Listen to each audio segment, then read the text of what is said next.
So this morning, I spent, I don't know, 20 minutes looking for my car keys. Yeah. They were in the fridge. Don't even ask. Oh, no. But it got me thinking about that feeling of panic when you lose something important. Now imagine that, but on a massive scale. It's May 1968. You're not looking for keys. You're the U.S. Navy, and you're looking for a nuclear submarine, the USS Scorpion. It just vanished. Right. It's the ultimate needle in a haystack problem. I mean, the Scorpion was due in Norfolk, Virginia. Families were waiting. The band was ready. And it's never showed up. It never showed. The Navy went into crisis mode. They scoured the eastern seaboard, everywhere the standard procedures told them to look, and they found absolutely nothing. And that's usually where a story like this would just hit a brick wall. But this deep dive is about what happened next. We have these documents detailing how a deepwater expert, a guy named John P. Craven, stepped in. Yes. And he basically told the Navy, look, stop searching where you think it is, and let's use map to figure out where it has to be. He wasn't just working off a hunch either. He was applying something called Bayesian search theory. He understood that searching the ocean isn't about luck.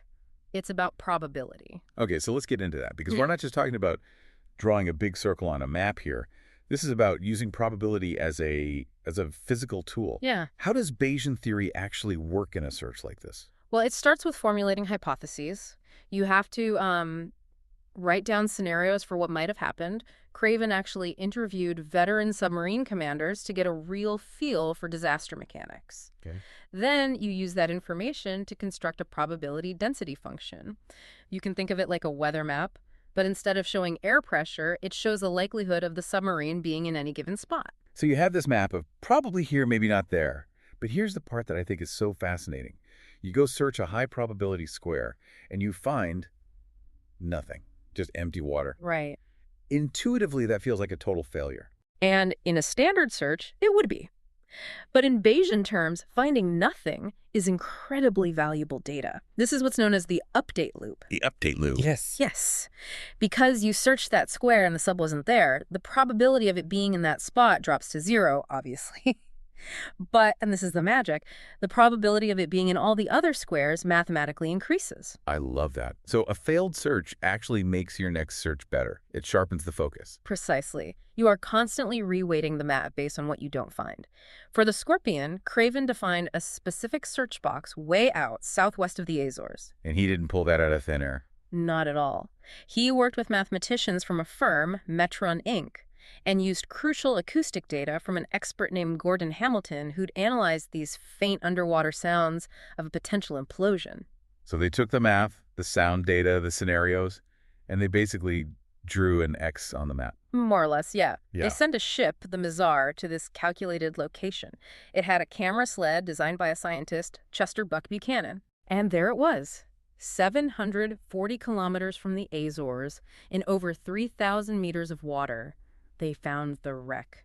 The math had worked perfectly. That's just incredible. It turns this impossible mystery into a solvable equation. Speaking of smart solutions and that kind of precision, this is probably a good time to mention our sponsor, Embersilk. Oh, absolutely. If you're looking to bring that kind of rigor to your own work, they're the ones to check out for AI training, automation, software development, that sort of thing. Exactly. For business, for your personal life, whatever. Just check out embersilk.com to uncover where AI agents could really make an impact for you. Anyway, I want to dig a bit deeper into the math. The papers talk about a probability space, and they use this specific triplet, omega, F, and P. Right. That's the engine room of the whole theory. So can you translate that for us? What are we actually looking at? Okay, so think of it as the formal structure for uncertainty. Omega, that's the sample space. It's basically all the possible outcomes, every single place the sub could possibly be. The entire search area. And then some. F is the event space, which is just the specific events we're looking at, like the sub is in this grid square. And P is the probability measure. It's the function that assigns a number between 0 and 1 to each of those events. So it's a really rigorous way of putting boundaries around the unknown. It converts lost into statistically discoverable. And the best part is, this wasn't some one-off historical fluke. Right. This method has been used since. Oh, yeah. It was crucial in finding the wreckage of Air France Flight 447 and the treasure on the SS Central America.